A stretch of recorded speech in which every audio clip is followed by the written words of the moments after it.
पंजाब के deputy CM हमारे साथ हैं जो लखीमपुरी खीरी जा रहे थे और उनको उत्तर प्रदेश हरियाणा बॉर्डर पर रोक लिया गया है।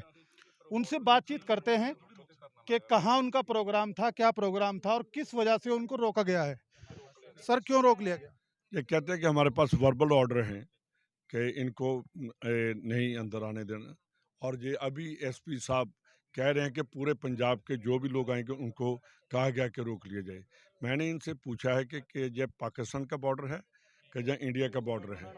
ये इंडियन हैं, हम इंडिया में रह रहे हैं, तो ये कहते हैं कि नहीं, पंजाबियों को नहीं अंदर घुसने नहीं दिया जाएगा। मुझे बहुत शर्म वाली बात है। ये बहुत मेरा ख्याल ऐसा तो कभी अंग्रेज़ों के टाइम में भी नहीं हुआ। उस टाइम में भी अगर कोई फ्रीडम फाइटर आते थे, उनको अरेस्ट किया जाता था, आम पब्लिक को कभी नहीं रोका गया। इन्होंने मेरे को अभी कहा कि आप तो जी एमएलए हैं, पर हम सभी पंजाबियों को रोक रहे हैं। क्या इस देश में ऐसे ही चलेगा? क्या इस देश में यही चलेगा कि जो बंगाली हैं वो पंजाब में नहीं आ सकते, जो पंजाबी हैं यूपी में नहीं जा सकते, यूपी वाले हैं वो उत्तराखंड में नहीं जा सकते? तो फिर ये हमें ये इतने स्टेट्स का जो एक बना है, हिंदुस्तान बना है, जो हमने हमारे बुजुर्गों ने लड़ाई लड़कर ये किए इसको किया है, आज़ाद करवाया था, तो ये आज़ादी मेरे ख्याल में ख़तरे में आ गई है।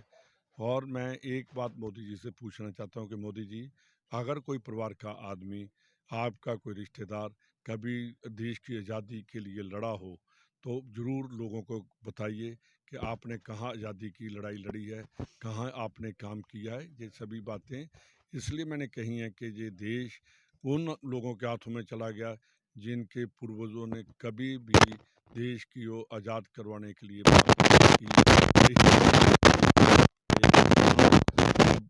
अटल बिहारी वाजपेयी थे, उन्होंने हमेशा देशभक्ति की बात की। जब मुरारजी देसाई जनता राज आया, बीजेपी उनके साथ थी, उस टाइम जनसंघ थी, उस टाइम उन्होंने सभी लोगों ने देश की बात की।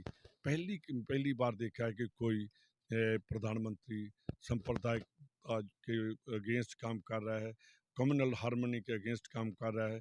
ये आज़ादी का जो है वो ख़तरा उन्होंने डाल दिया कि देश आज़ाद रहेगा या गुलाम होगा। अब गुलामी ये कर रहे हैं कि देश के एक दूसरे लोगों को दूसरी स्टेट में जाने के लिए क्या वीज़ा लेना पड़ेगा? क्या हमें पहले परमिशन मांगनी पड़ेगी कि हम इस स्टेट में जाना चाहते हैं, उस स्टेट में जाना चाहते हैं?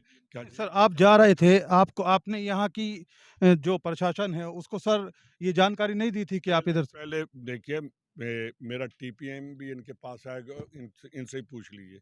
जब कोई मिनिस्टर आता है मेरे हरियाणा से, हमारे आगे पुलिस की गाड़ी लगी जाएँ, वो आगे खड़ी है, वो हमें लेकर आई है। आगे इन्होंने इनका चाहिए था कि हमें प्रोटेक्ट करके आगे लेकर जाते। जब यूपी का कोई मिनिस्टर जाता है, मैं उनका प्रोटेक्शन, उनको साथ लेकर जाना सबसे बड़ी बात। पंजाब में आज भी इतने प्रोटेस्ट हो रहे हैं बीजेपी के अगेंस्ट, बीजेपी लीडर के अगेंस्ट, और कभी हमने ऐसा नहीं होने दिया कि बीजेपी वाले को किसी को रोका हो कि आप घर से बाहर नहीं निकल सकते, आप पंजाब में एंटर नहीं। ये मेरा काम है देखना कि लॉ एंड ऑर्डर को मैंने कैसे मेंटेन रखना है, कैसे उनकी सिक्योरिटी करनी है, कैसे उनको लेकर जाना है। ये एक देश में दो कानून कभी नहीं चलते। ये मेरे को कह रहे हैं कि हमारे पास वर्बल ऑर्डर है। मैं तो हैरान रह गया हूँ कि पंजाब में कभी वर्बल ऑर्डर नहीं करते, इन राइटिंग रिटन ऑर्डर चलते हैं। कभी सुना था हमने कि अंग्रेज़ों के टाइम में भी वहाँ भी रिटन ऑर्डर चलते थे, क्योंकि उन्होंने बहुत हिंदुस्तानी को ऊपर अत्याचार किया। पर वो जब वो अत्याचार भी करते थे, वो लिख कर करते थे कि गोली चलाओ, डांग चलाओ, अरेस्ट करो। तो जहाँ तो एक न्याय मेरे को फार्मूला मिल गया कि वर्बल ऑर्डर हैं जी, हम कहते हैं वर्बल किसने कहा? नहीं जी, ऊपर से ऑर्डर हैं। ऊपर से किसने कहा? नहीं जी, और ऊपर से ऑर्डर हैं। धर्मराज के तो ऑर्डर नहीं है, जहाँ मोदी के, जहाँ अमित शाह, जहाँ के चीफ मिनिस्टर के ऑर्डर हो सके हैं, और किसी के ऑर्डर नहीं हो सकते। और सर, एक बात ये भी है कि जो लखीमपुर खीरी में कल जो हुआ था, उसके बाद आज राज्य और प्रशासन, उत्तर प्रदेश प्रशासन मिलकर समझौता हुआ है। सर, शायद ये वजह तो नहीं है कि आपको रोक लिया गया है कि आगे कहीं ऐसा ना हो माहौल और ज़्यादा क्रिटिकल बन जाए? माहौल अगर होम मिनिस्टर जाएगा, तो जो मैंने संविधान की कसम खाई है, मैं उसके अगेंस्ट चलूँगा। मैं जो पंजाब के लोग हैं, जो सिख हैं, खास करके जितनों की डेथ हुई है वो सभी सिख हैं। उनके रिश्तेदारी पंजाब में है, उनके रिश्तेदार सभी इनके ससुराल हैं वहाँ, इनकी ज़मीन है वहाँ। हमें टेलीफोन आ रहे हैं कि हमारे रिश्तेदार वहाँ बैठे हैं, उनको आने नहीं दिया जा रहा, कि वो कहते हैं अभी नहीं आपने जाना। तो क्या पंजाब का होम मिनिस्टर, जहाँ के रूट्स वहाँ जिनके जो वहाँ शहीद हुए हैं, उनके रूट्स तो पंजाब के हैं, उनके रिश्तेदारी तो पंजाब में है, उनके ससुराल पंजाब में हैं, उनके मामा चाचा पंजाब के हैं, उनकी खबर होम मिनिस्टर का काम नहीं लोगों को बताना। अब रंधावा साहब सवाल ये भी है ना कि आज ही आप क्यों सेलेक्ट कर रहे हैं? आप कल भी जा सकते थे, 1-2 दिन बाद भी जा सकते थे। नहीं, पर उन्होंने इसका मतलब जब कोई काम होता है वो 15 दिन के बाद जाना होता है, कि जब वो कोई है उसी टाइम जाते हैं। अगर किसी का संस्कार है, तो मैं एक बात आपसे पूछता हूँ कि मोदी साहब जब किसी की कोई लीडर की डेथ होती है, तो 1 महीने के बाद जाते हैं कि उसी दिन ही जाते हैं कि अफ़सोस करने के लिए घर में? आप कह रहे हैं आप अंतिम संस्कार में जा रहे थे? बिल्कुल अंतिम संस्कार में भी जा रहे हैं। तो सर अब यहाँ कब तक इस बॉर्डर पर आप रहेंगे? यहाँ आपको रोक लिया गया है, प्रशासन जिले का यहाँ भी मौजूद है। क्या कुछ बातचीत आपकी प्रशासन के साथ हो रही है? उनके पास कोई जवाब ही नहीं है। वो कहते हैं जी हमें ऊपर से ऑर्डर है, इनको रोक लो।